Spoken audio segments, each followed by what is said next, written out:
Hey, crazy kids, and welcome back to another episode of Link's Awakening. Thanks, Awakening. I keep saying all these different variations of it. I'll just say Link's Awakening. I decided to go for broke and just go into Catfish's maw, because I do want to get this game done, and there might be some things I'll do off camera, but off capture card, but for now I'm just gonna do these temples at least. And if you hear any background noises or anything like that, I apologize. It's raining. It's like pouring rain outside right now. And also my computer is struggling a bit, so its fan is going crazy. But I hope you're all doing well today on this beautiful day. Hopefully it's beautiful wherever you are. I think that rain is a great thing. I love the rain. Not when it messes with my audio necessarily, but I don't think you can hear it that badly. It was sounding pretty windy, but also the rain is just very, very powerful right now. All right, got the compass. I don't even remember if I got a compass in the last dungeon. All right, okay. Ooh, a pulley system. I can do math. I can do science. That wasn't a real song. I just made that up for no reason at all. Okay. And on the last episode, I kept going off on tangents, but I was mainly trying to talk about the beauty of Zelda music, and just maybe I should have gone the other way. Yeah, I think I messed that up. I definitely messed that up. That's supposed to be a square. Duh. But I was talking about how Skyward Sword kind of missed the mark. You know, it had the potential to have all this great Zelda music. And while the Ballad of the Goddess is a great song, in general,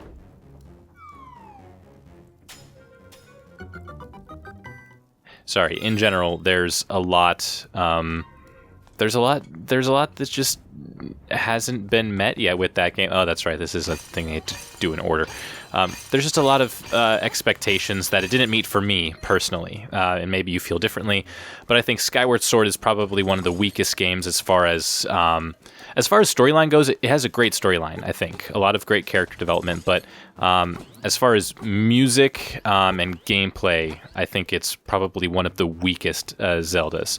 And that's just my unprofessional opinion. And if you feel differently, then that is fine. I respect other people's opinions about these things. I also think that Twilight Princess is one of the best Zelda games, but a lot of people definitely don't agree with that. So, but anyways, I was kind of praising Twilight Princess's soundtrack earlier because it does a great job. Like reorchestrating old Zelda tracks and new ones and stuff like that. Like I love Faron Woods, the music from that, and it fits the ambient. Every tune for every area fits the ambience almost perfectly. And I think that a lot of people might say that Breath of the Wild really misses the mark. You know, I say Skyward Sword does, and a lot of people say Breath of the Wild misses the mark, but I think Breath of the Wild took a different spin on the music that was, you know, it was very different, but I think it worked out amazingly. I think they knew what they were doing by adding minimal music and sort of making it more of a focus on, you know, the fact that you're exploring these vast areas, and it just has like these very subtle, you know, piano tones or, you know, the occasional flute or other wind instrument, maybe the occasional strings, but most of the time you're getting this, in my opinion, much more full experience with the much quieter and less melodic background sounds and music, and they focus a lot more on the sounds that you do hear in the game. So I guess that's my hot take on Zelda music in general. I'm trying to think of songs that, you know, I heard during my first times playing Zelda. I think I want to say the Wind Waker. It was either the Wind Waker or Ocarina of Time that was my first Zelda game. I wasn't introduced to Zelda until I think I was probably in first or second grade. My best friend at the time, Mike, he taught me about the Zelda games, and I'm pretty sure I'm not supposed to go this way anyways. He taught me about the Zelda games, and he had a bunch of them for the GameCube, and by a bunch of them, I mean 2 of them. He had the Ocarina of Time with the Master Quest edition, but he also had the... gosh dang it, how do I... Okay, I need the hook shot. He had the Master Quest edition. He also had the Wind Waker. I think he might have had Majora's Mask also, but that was for the older console, the Nintendo 64. He introduced me to at least Ocarina of Time and Wind Waker. And I mean, the music from those were amazing to me. And I think by the time second grade rolled around, I was starting to learn the piano. I started taking piano lessons at the age of 9. Let's see, 1993, 2002, I think was when the Wind Waker came out. I think, was it 2002? I could be totally off about that. But it was... I'm going in circles, aren't I? And I'm getting myself killed by these stupid things. But a few years into me learning piano, I started to take an interest in learning songs for myself, just for the fun of it.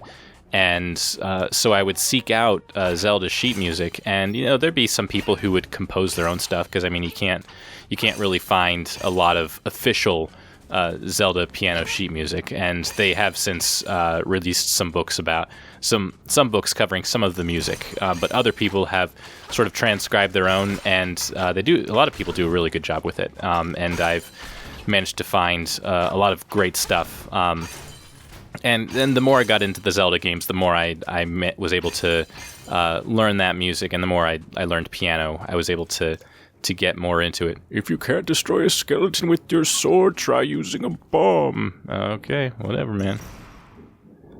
Yep, you could probably hear that thunder in the background. I might mute that later. What's this guy doing? He's just kind of looking around. Okay. Hey, man. Nope, okay. He was too confident. So the more and more that I played Zelda, the more and more I started to fall in love with not just the games, but the music of the games. And this guy is just leaving all these openings.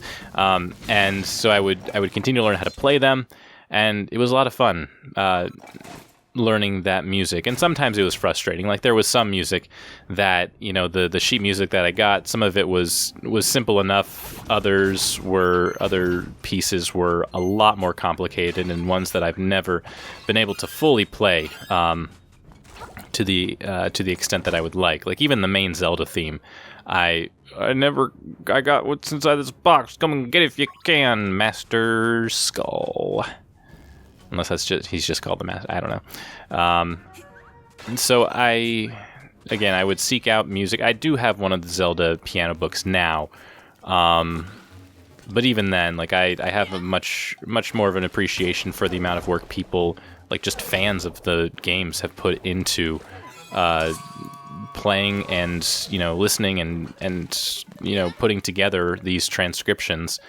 And I have like this whole binder full of Zelda music, like all the different songs that I've enjoyed, that I've always wanted to play, and I mean there are a lot of great ones. I think one of my first favorite Zelda tunes was the Dark World theme from A Link to the Past, because I heard that game first. I heard that tune so often because that was one of the Zelda games that took me forever to beat, and I had given up at one point. Dive under where torchlight beams do cross. Thanks. Okay. I had given up on that game. I got it when my parents got me a Game Boy SP for my birthday one year, and I think it came with the console, the Link to the Past game, and the Dark World theme. Well, first of all, I didn't get to the Dark World for a long time. Like that, I've seen other people play through this game, and I think, how were they able to figure it out so quickly? Because Link to the Past does not do a lot of hand-holding. At least I don't think it don't remember it to have done that. And so I got really, really frustrated with that game very quickly. And, I mean, my first instinct was to just give up because I could not. Why am I not trying to catch the fairy? That's so stupid of me. My instinct was always to, just give up because I couldn't figure it out. And I'm like, it's not a big deal. But then, that's when I discovered cheat codes and stuff like that and walkthroughs. And so I decided to take another shot at it. And I finally did make it to the second half of the game where you get transported to the Dark World. And that theme for the Dark World, Overworld, is such a catchy tune. It was one of my favorites at the time. It's still one of my favorites. But it's just such an exciting, such a different overworld type of tune, and you hear it in some of the other Zelda games too. But I think the first one it appeared in was A Link to the Past. And if I get any of these factoids wrong, please feel free to correct me, because I know that I'm by no means an expert. But yeah, it was just being able to hear all of that music. And as I mentioned in the last episode, going to the Symphony of the Goddess, or the Goddesses, Symphony of the Goddesses, in Pittsburgh, and experiencing all that music firsthand after just hearing it from the soundtrack that I got from the Skyward Sword pre-order bundle. It felt like a very surreal experience. I got chills the entire time, and it was such an exciting time, and I enjoyed it more than and that was my very first what I consider a concert. While I am a fan of a lot of different genres of music, or as Alex Trebek calls it, genre, I had never been to a concert before, like a musical concert, and I'm not counting my own choir concerts in high school and middle school. Gosh, consarn it. So that was my first time going to, a live musical type performance. And it, I'm proud to say that it was that it was a symphony, and of all things, a symphony honoring The Legend of Zelda. So, again, an amazing experience, and one that I will continue to remember. I just remember, and I kind of went on this tangent because I had remembered something I said in a previous episode where I said that the Ballad of the Windfish is one of my favorite Zelda themes. And when we were at the Symphony of the Goddess concert, my friends and I, we heard a lot of music that was from the soundtrack, from the 25th anniversary CD, but they also included a lot of new stuff too, which was really exciting. Like, there was nothing from Majora's Mask on the soundtrack, but they played Majora's Mask music, and it was amazing. And then they sort of had an encore performance after the fact, and it was, and they surprised me. Like, this was shortly after I had just finished playing the Game Boy Advance, the Game Boy version of Link's Awakening, which is what I'm playing right now, but it was the original version, and it was shortly after that. And can I powder you? I can't. Okay. Can I powder you? More powder, Charles. It was my first time. It was okay. I'm losing track again, and I'm repeating myself. But it was the first time that I had heard them do any Ballad of the Windfish stuff, and I can't go over there yet either.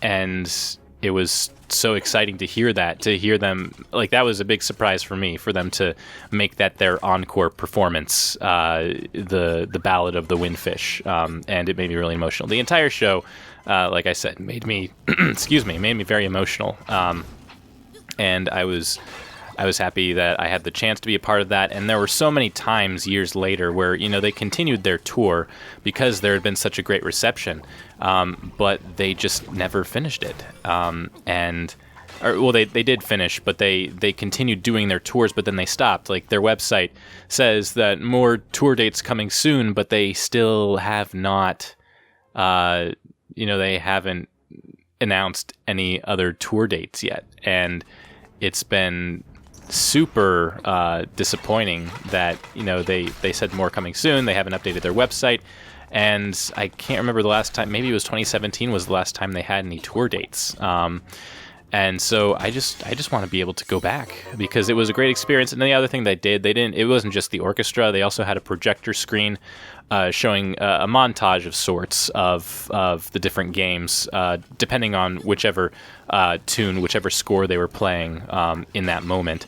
And that was great. And that brought back a lot of memories of me playing Zelda as a kid. And I kind of wish I had gotten into Zelda sooner, but I also didn't get into video games until much sooner too, and I didn't have a lot of friends who knew or liked Zelda at first. I just had the one friend. But then I ended up finding a lot of other friends who were also interested in the franchise, and it was enjoyable to be able to share something with other people who also enjoyed that franchise. Well, you found me. You're a really pesky kid, you know that? I don't know why I gave him a goofy voice. Come on. Show me an opening. There we go. And I need a bomb. That's why I had the bombs equipped before. So it was a large nostalgia factor for me, and so playing this new remastered version of Link's Awakening is very much. Oh, whoops! Sorry, man. Okay, die. Yes. All right. Okay. Oh, I can't beat you. I'm out of here.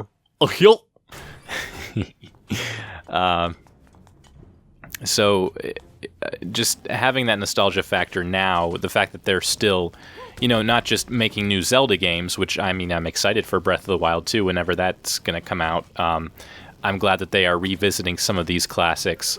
And I hope they do something like this, like a remaster of Link's Awakening. And I've mentioned the Minish Cap before. I just think it would be a great opportunity for Nintendo, but also for those longtime Zelda fans, those early Zelda fans, and also get the new Zelda fans interested in some of these older games, especially now that a lot of the younger gamers don't have the older consoles like the Game Boys or the Nintendo 64s or the Super Nintendo. All right. Oh, you found me. You're a real pesky kid, you know that? So I'm... What happened? Oh, my bad. Excuse me. So, being able to revisit all these games, doing remakes and remasters and stuff, excuse me, I keep wanting to burp. All right, there we go. Excuse me. Sorry, that was impolite of me. Very rude. It makes me happy to know that younger people have access to these games now for the new systems, and I think that these games should be updated. I think that a lot of younger people, a lot of people who just haven't played Zelda in general or any other games are missing out. Like I just found out recently there was an article that there was a rumor. I think it's actually a fact now, but Nintendo is bringing back. They are. I don't know if they're just porting or if they're actually remastering some of the older Mario games, including Mario Galaxy, Mario Sunshine. I don't know if they're doing anything with any of the Mario parties. They should do it with Mario Kart Double Dash, because that game was bomb. That's my favorite Mario Kart game. But to see that I think a lot of this they're trying to do a lot sooner because we're a lot of people who have been staying home and don't have a lot to do. This is kind of their remedy or their distraction from everything that's been going on in the world. But it's great to see that they're taking an interest in our interests, and it's refreshing to see that. And I'm just excited to find out how they bring these old games to the masses, how they reintroduce them to the masses. And I think because advertising is a lot better nowadays too.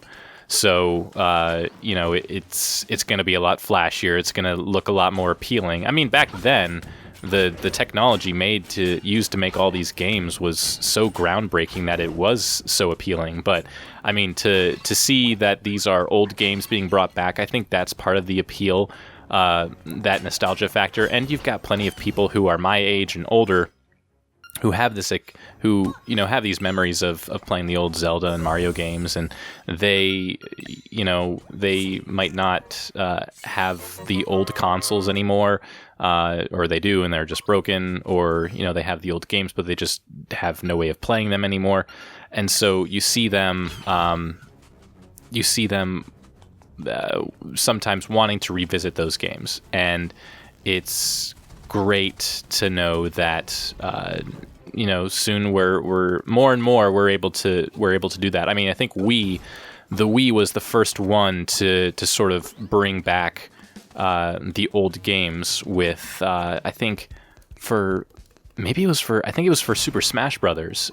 Super Smash Brothers Brawl came out back in, gosh, I don't even know when. I'm not even going to try to guess. But when it came out, it had this unlockable demo feature where in one of its in one of its different modes, where you could play a certain however many minute demo of am I even going the right way? I don't think I am. I need to figure out how to get back up to that fourth floor. To that, not the fourth floor, the one up here with the four dots in the corners. Yeah, gosh dang it, I'm making this a lot more difficult for myself.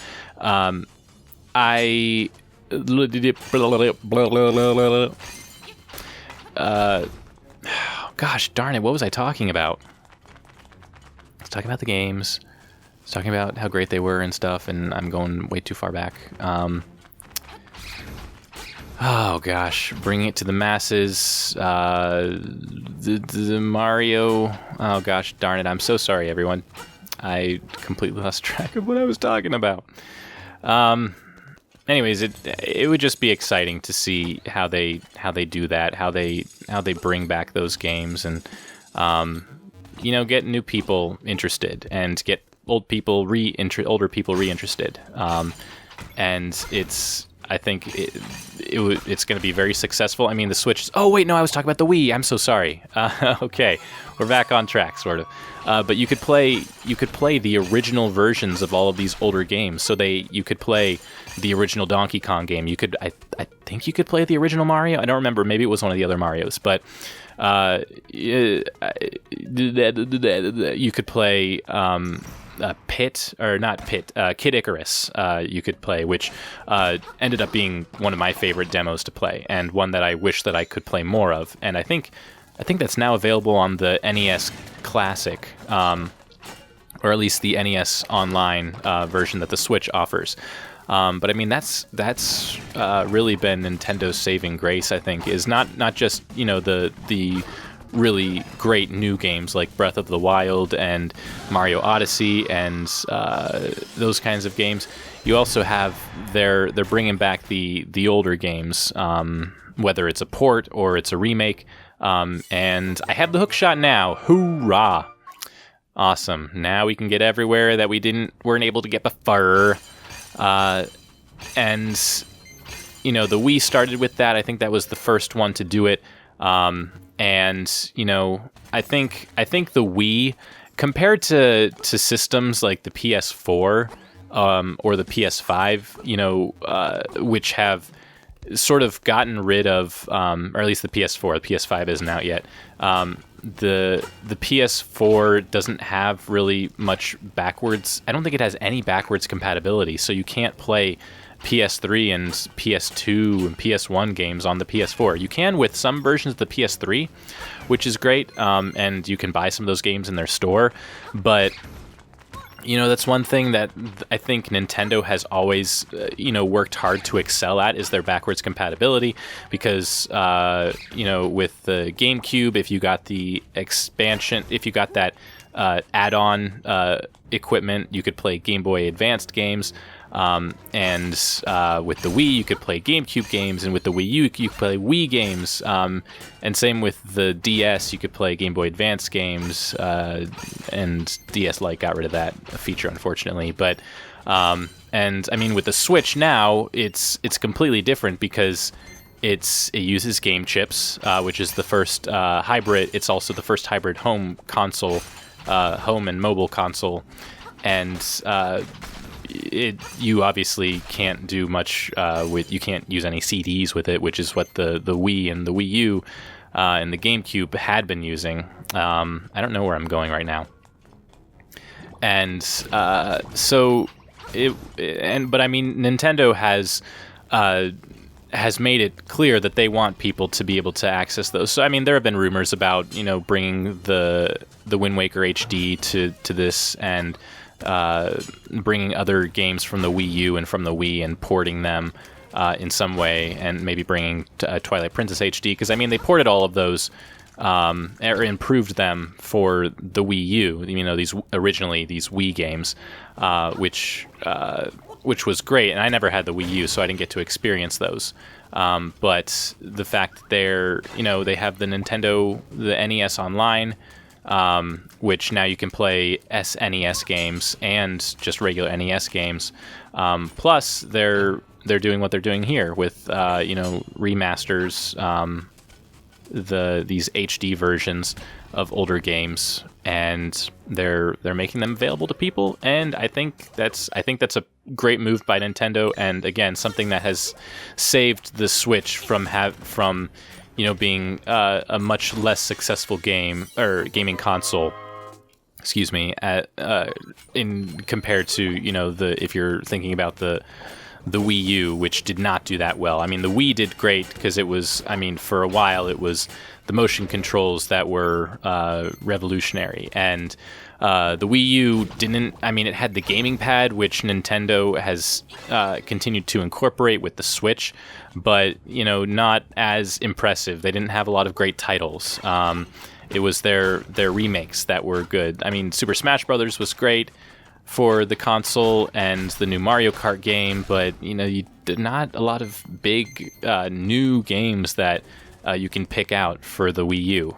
So for the Switch to be doing what it's been doing, and all these rumors of remakes and ports of old games, from the GameCube and from the Wii and the Wii U, that's exciting to me, and my bank account is going to be very sad. I will be very happy, but my bank account will not be able to say the same after all of this, if it's all true. And the Mario remakes are planned to supposedly come out later this year, which I'm super excited for, and I hope that's the case, because I very much want to replay games like Mario Galaxy and Mario Sunshine. And while I can play those, I don't have Mario Sunshine, but I do have Mario Galaxy, but I don't have a GameCube. I do have a Wii, but I'd want to be able to stream those on my Switch just because the quality's better. You can get the full HD, the full screen, widescreen HD type deal, the full 9:16, 1980 by 1080 aspect ratio, 1920 by 1080 aspect ratio. I think that's what it is. 1940. I'm messing it up. I don't remember. But it's this is the one dungeon that I know that I keep getting lost in. I got lost in it the last time I played through this. But it's something that I'm looking forward to, especially with us being in quarantine. I'd love to get some new games, and I also got the Spyro game. They also did that too. The Sony was kind enough to allow Nintendo to port the new Spyro and Crash Bandicoot trilogies, not the new ones. They just remastered them, made them HD. And they were kind enough to let Nintendo port those onto theirs, albeit over a year later. But still, I took full advantage of that because Spyro was one of the first video games I ever played, and that game was the bomb at the time. And while I did get the remake for the Switch, I wasn't as impressed with it because there was a lot that indicated that maybe they were kind of rushing with getting this game out, because it had been delayed for a while. It had been delayed a couple months from its original release date, because they were constantly making changes to it, and like they were showing gameplay online and people weren't okay with it because it didn't look great, and so they were taking people's opinions into consideration, and they were doing a lot of changes. And by the time, I mean, when I got the Switch port, I mean, it had already been out for a year on the PlayStation. And so when I went to play it, it just seemed like a lot of the stuff had been rushed. The controls were very wonky, and the camera movements were very strange, and a little laggy and stuff. And there were some points where there were like glitches, like things glitched out, and the screen would freeze and everything, and stuff looked distorted, and I wasn't entirely impressed with it. It still brought back a few good memories and everything, but all in all, I did prefer, while the graphics looked amazing, it just didn't. It didn't live up to my expectations of what I would have wanted for a remake. And again, that's just my unpopular, unprofessional opinion. Maybe it's an unpopular opinion. I don't know for sure, but I don't expect you to take my word for it. But I do think that a lot more could have been done with it. I would have been willing to wait longer for them to make improvements on it. And is that a fairy? Yes, it is, but I am gonna get it. Okay. I'm just hoping that, they learned from that in the future. Okay. Other mini boss guy, think. Okay, so we got let's see, we got some arrows here. These are like not spiders, but also spiders. Dang it, I remember having trouble with these guys before too, because they run at you, and I'm like, hey, don't do that, man, don't do that. When they're gonna charge, because they kind of wind up a little more than they would if they're just gonna shoot you with their eyeball. Okay, come on, man, be cool, man. All right, I'm just gonna. Okay, I can't use my sword. I feel like I can use something else. Oh, I think I can use both my hookshot and my arrows for this, so we'll use both, whichever one works the best. That's it. Oh, okay, there we go. All right, that works. That weakens them. That is great. I'm gonna ignore the one on the bottom for now and not die from the second one on top. No, okay, no, it's just gonna do its own thing.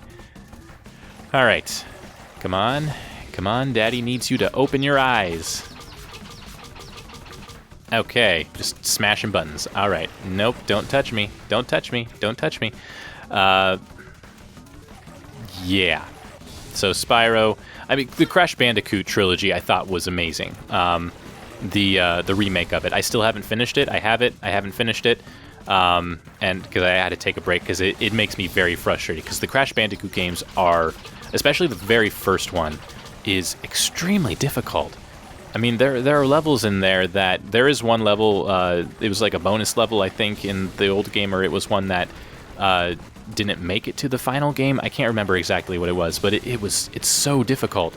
And, the fact that this was like the first game in a franchise and it's for kids, you'd think that they'd make it easier. But it just was not easy. And I beat the first one. I think I managed to beat the second one, but I still haven't beaten the third one. And I think that I think they toned it down, the difficulty, in the second and third ones, because the first one had been so difficult, and I'm sure a lot of people said stuff about it. So I'm hoping to finish that. I'm looking forward to finishing. Oh, come on, man. I'm looking forward to the idea of finishing it, but for now I'll just be focusing on this Zelda game. So, and again, I think they did a great job with that one. I think they probably had more time to work on it, and I found the graphics to be amazing with that one also, and just in general. All right, killed him, got him, and no real glitch issues, but it brought back a lot of memories of frustration, for sure, that I wasn't too entirely fond of.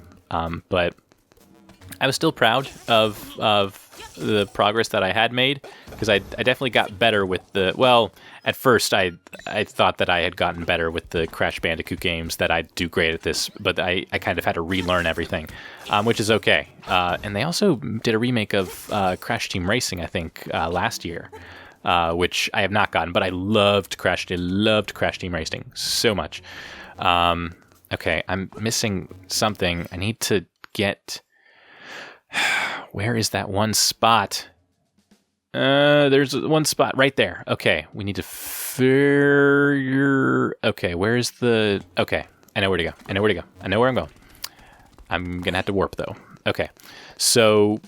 Yeah, remakes. A lot of remakes make me happy. When it comes to television remakes, those are usually a hit or miss for me. There's a right way of doing that stuff, and there is a not so right way of doing stuff. When you look at something like the Powerpuff Girls reboot, man, I'm going way off topic here. But I think I was done with the other topics. When you think about the Powerpuff Girls reboot, it was not good, and I'm pretty sure it got canceled maybe after the first season. I hope it did, because it was not good. I could hardly watch any episodes because it had no charm. It had none of the charm of the original show. It didn't have the same voice actors, except for maybe a couple, but none of the same women voice actors who voiced the Powerpuff Girl characters specifically, as in the last ones. Okay, I'm going the wrong way. Here we go. I was about to do the same thing again, and it was kind of painful to watch. I had a lot of hope for it, and it kind of did not meet any of my expectations. And even the original creator of the show, Craig McCracken? I want to say it's Craig McCracken, the same guy who did Foster's Home for Imaginary Friends. It just, it vastly missed the mark. And even the original voice actresses, including Tara Strong, they weren't too thrilled about the fact that they were never asked. They weren't even asked to be in this reboot, as far as I know, as far as what I remember when this first came to light. And, no! I bet this is the boss key, which is not... Okay, it's regular key, good. I need a regular key also. So to find out that they were never asked is very disappointing to find out. But then you have something like the DuckTales reboot, which I think is great. I love it. It's not my favorite, but I think it's a great alternative take on the original DuckTales show. I didn't see a lot of the old DuckTales because that was a little bit before my time. I was still too young when it finished its run, but it was still, from the reruns that I do remember watching, it was a good show. Not a whole lot of character development, but you didn't have a lot of that in the older cartoons. It's really the something that has been more popular in the newer stuff. So, I mean, you have Steven Universe and you have Adventure Time, and all those other shows that, have these extremely dynamic characters. And you're often getting a lot of episodes where there is character development. And I mean, when you compare the beginning of the show to the very end of these shows, at the very end of their runs, you see how much these characters have improved. And you don't really... And I think a lot of shows that are doing reboots and remakes are trying to do that, but they're just not getting it. They're not getting it right. And I think that they I think they need... There are right ways of doing it and wrong ways, and I know that's really vague. But I think that a lot of them did it the wrong way. Like Looney Tunes has been rebooted so many times. There was the Looney Tunes show, there was Wabbit, and I think they're trying to redo it again with, more of more of a take on the... Oh, gosh, where is the Nightmare Key? It's probably right there. Yeah, okay. Jeez, where do I go to get that? It's probably this one right here. Maybe. Or it's that one over there. Let's go to that one over there. So the whole... My point is that it's very easy to mess up these remakes, especially when you don't have the same kind of... Because if you want to create some sort of character development, that's fine, but you still need the charm from the original shows. If you think about DuckTales, it was a lot about adventure and danger,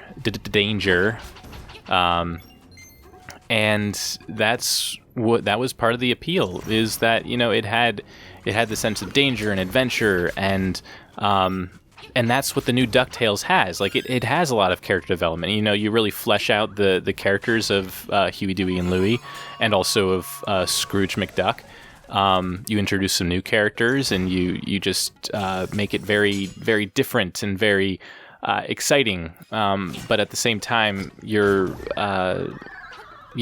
keeping the charm because the show is still about adventure and danger, and I'd say it's even darker than before. But it's still, they managed to add more humor into it. It's still clever, and I think that's something that Disney XD shows in general tend to excel at, is keeping making humor that is suitable both for adults and stuff for kids too. Gravity Falls has a lot of that. Star vs. the Forces of Evil has a lot of that, and it's all done so well. There's a formula for it that I wouldn't be able to tell you, but the way they do it with those shows works so well. You have stuff like Cartoon Network that can't really do reboots the right way. It doesn't seem like they can, and they haven't managed to yet. And so I think the Animaniacs is getting a reboot also. They're getting a reboot. I don't know when it's supposed to come out. I thought it was supposed to come out this year. I actually thought it was supposed to come out last year. But I know it takes a while to make cartoons, to make the actual shows after the actual animation, after the voice actors have done their stuff. But I loved Animaniacs when I was younger, and a lot of those adult jokes went over my head. But I enjoyed those a lot, and my hope is that they do the show justice. I don't think it's airing on Cartoon Network, even though it's Warner Brothers. I think it's actually going to be on HBO Max, which could be good. I think that's what the Adventure Time continuation epilogue series is going to be on also. So I won't be able to watch it, but I'll find a way to watch it legally.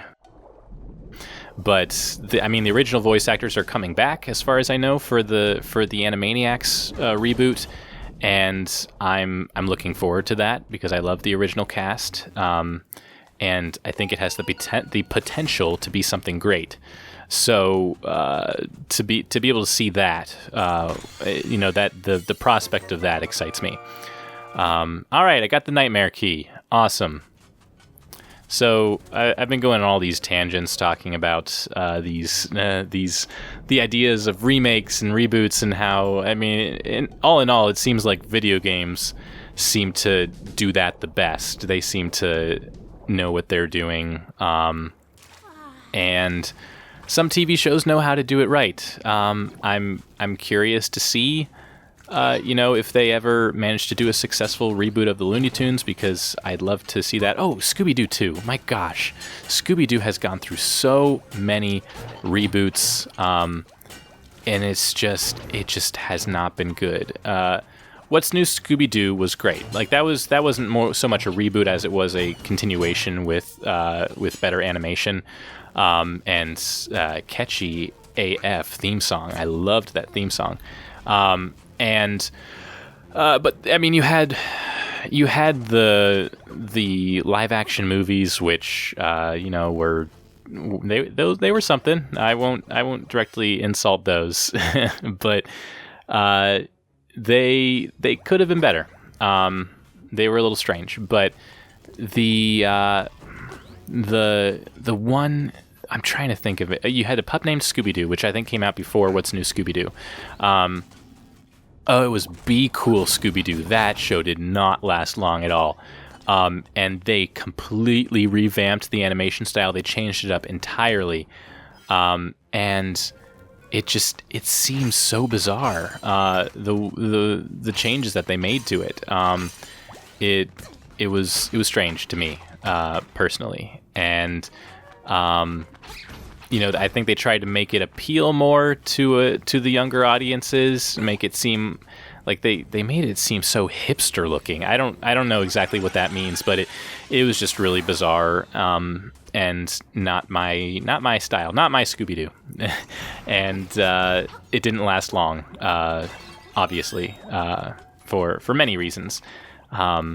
It just doesn't have the charm, and I think that came out after Mystery Incorporated came out, which I was told was better. I mean, that was one show that they tried to give character development to all the characters, but that was also, and they kept like the original style of the Scooby-Doo, Where Are You? Like that kind of animation style. They just kind of updated it a little bit, made it look a little cleaner.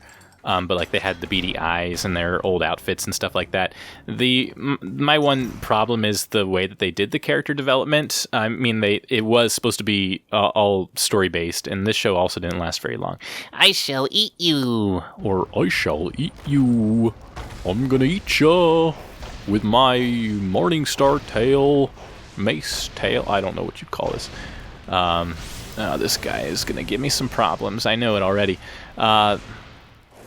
So the way that they did their character development was a little disappointing in my opinion. I was okay. You need to stop that. I hate this tail. I hate this tail thing. Okay.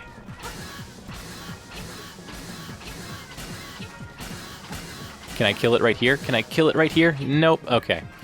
I think we're almost close to getting it. All right, here we go. 2, 3, 4, 5. All right, there we go. You don't seem to know what kind of island this is. What a fool. I'm blown up. All right, there we go. He is the dead. Okay. So, okay, got a heart piece. Or a heart container, a full heart, and now we've got the xylophone marimba thingy majig bells. You got the wind marimba. Hooray.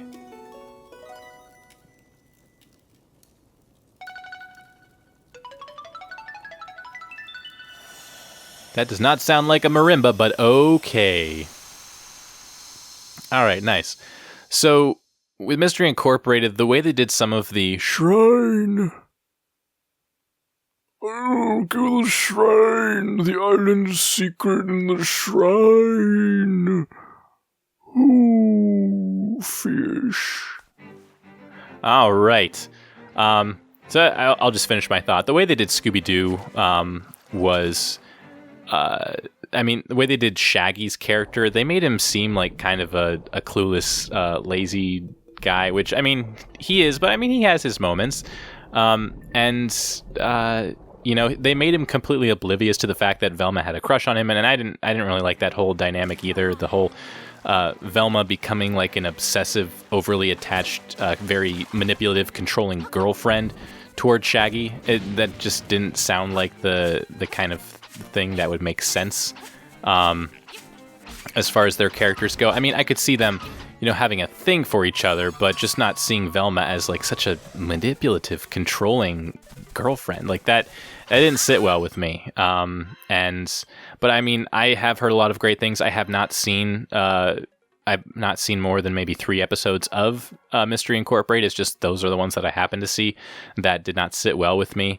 And I guess I'm just hoping that they manage. I think they've been doing Scooby-Doo and Guess Who, and they've been having guest stars and stuff. Like they had Jim Gaffigan and Jaleel White, or I think just as Steve Urkel. And I've seen a few of those episodes, and they've been pretty good. And they've been a little truer to like the What's New Scooby-Doo era. Because I don't think they can really capture the charm of the original show as much. And I've talked about my gripes with the newer Scooby-Doo shows in my how to voice Scooby-Doo instructional video. But I guess my hope is that, you know, they figure it out soon. They figure out these formulas, and hooray, Mysterious Shell. They figure it out, and, you know, they do better. They do something about it, and just appeal more to the masses, appeal more to those people who, you know, want that nostalgia factor. Because some people have made it work. They know how to do it. And like I said, DuckTales, they have a lot of character development, but they still have that sense of adventure and danger. And you have I don't know where I'm going. I don't know. I'm just walking around trying to finish my thought. But DuckTales, you know, it's more story driven now, but it's really well done. And I think a lot of shows should take from the examples of DuckTales. I'm trying to think of some other good reboots that have happened more recently. Gosh, I can't think of any. But I would hope that they would do these less as a cash grab and more as a way to, you know, get the younger audiences interested in the stuff that interested us when we were younger. And I'm speaking as a 26-year-old who continues to watch cartoons today, but still, you know, remembers what was good about cartoons back then. So that is my hot take. That is the tea as the younger kids, as the Gen Zers might say. Okay, so I'm gonna trade this hibiscus real quick, and then we'll get going. We'll switch to the next episode. I think it's not this one. No, maybe it is. Oh, it's the goat girl. Oh, you brought me a hibiscus? How sweet. Well, since you're such a gentleman, I have a request to make of you. Will you listen? Meh. Would you take this letter to Mr. Wright, who lives on the border of the mysterious forest, please? Oh gosh, I didn't know I had to. I still have so much of this trade sequence. This is ridiculous. You traded a hibiscus for a goat's letter. Great. Are you in love with Mr. Wright? He's a human. I hope you know. Bestiality is not okay. Unless you're secretly a furry. I don't know. No, we won't go there. We won't go there right now. Okay. So, in the next episode, I will just go ahead and go to Mr. Wright's house. I won't bore you with the traveling. Hey, Nick, playing Animal Crossing: New Horizons. I won't bore you with the whole traveling sequence, because that's going to take a while, because it's all the way up here. That won't be fun.